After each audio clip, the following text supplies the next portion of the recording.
L'autre surprise de Téhéran, c'est une adresse qu'on m'a donnée. Celle d'un antiquaire.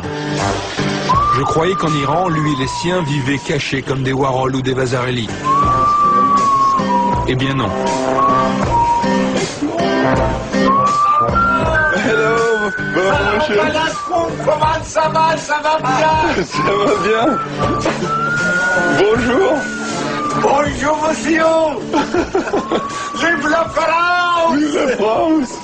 Voilà, on est ici chez Baba Moshe, Baba Moïse, qui est l'un des juifs de Téhéran les plus connus ou reconnus. Chi? Vodka. Vodka. Yeah, vodka. Ok. Pour les juifs, oui, mais pour les musulmans, non. Chin chin. L'Achraïm. So you make it? Mais ça, c'est vous qui le faites? À base de raisin, et c'est fait à la maison. La maison. Dans la maison. Ah, très joli. Bon, il y a de la vodka et des femmes nues, on est clairement dans un autre espace-temps ici à Téhéran, quoi. Bon alors, c'est facile d'être juif à Téhéran ou pas? C'est très bien ici, ils nous laissent en paix. Tout ce qu'on dit, ce sont des mensonges. Ici, on s'amuse avec les musulmans, on rigole ensemble et personne vient nous emmerder. Il ne faut pas que j'aille boire cette vodka devant les mollahs, mais les Iraniens, ils sont géniaux. En fait, pour les juifs comme pour les autres minorités religieuses, les temps ont été durs après la révolution islamique. Aujourd'hui, leur situation s'est nettement améliorée.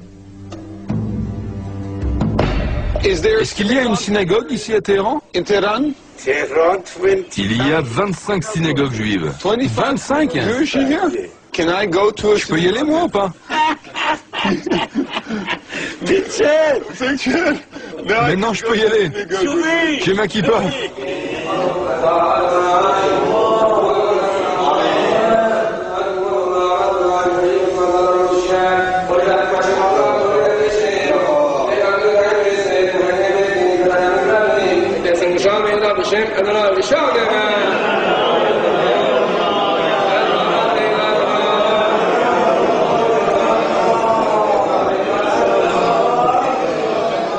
De la capitale iranienne, de la République islamique d'Iran, et c'est bien un endroit où je ne pensais pas porter une kippa.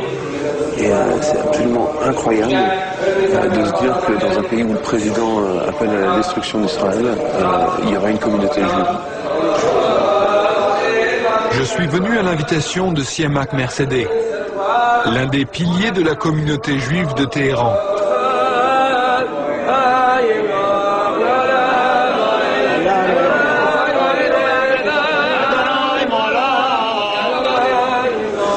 Ils ont sorti la Torah et ils sont en train de prier avec. C'est vraiment des images que j'imaginais pas voir en Iran, quoi.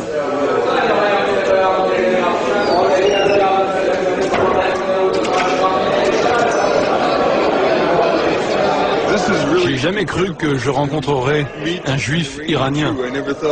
C'est vraiment unique. C'est comment d'être juif en Iran? Vous devez vous rappeler que les Juifs vivent en Iran depuis plus de 30 siècles.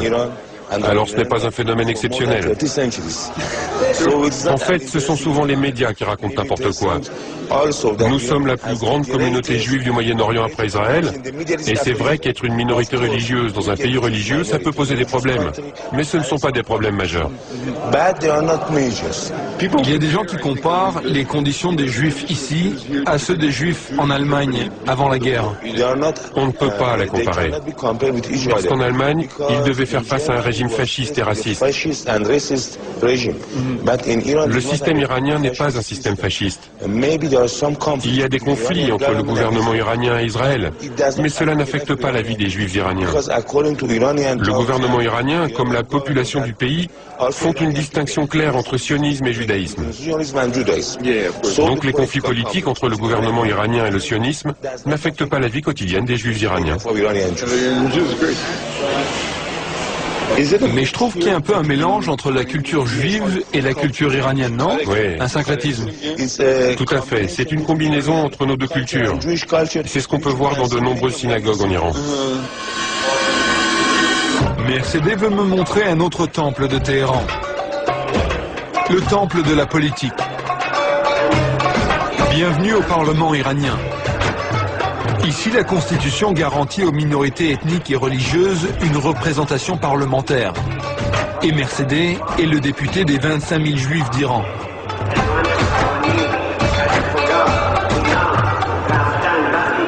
Bon, alors je suis ici dans l'hémicycle du Parlement iranien. Alors, on a beau dire ce qu'on veut sur l'Iran, mais ça reste une démocratie avec ses propres règles, mais une démocratie néanmoins.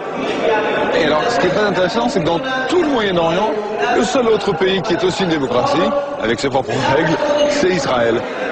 Mercedes n'a pas sa langue dans la poche.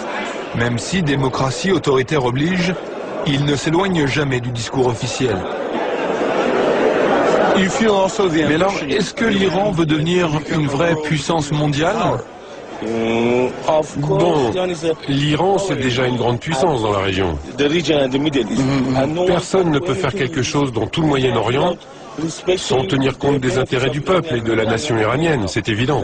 L'Iran est une démocratie. Oui. Israël est une démocratie. Oui. Mais pourquoi ces deux démocraties ne peuvent pas s'entendre? Israël est un pays jeune qui a été créé sous l'influence de forces extérieures à la région. Mais l'Iran est un vieux pays avec une histoire millénaire. On ne peut pas les comparer l'un à l'autre. Bien sûr qu'il y a des différences. En Israël, une partie de la population est victime d'homicides et d'intolérance. Vous parlez des Palestiniens? Oui.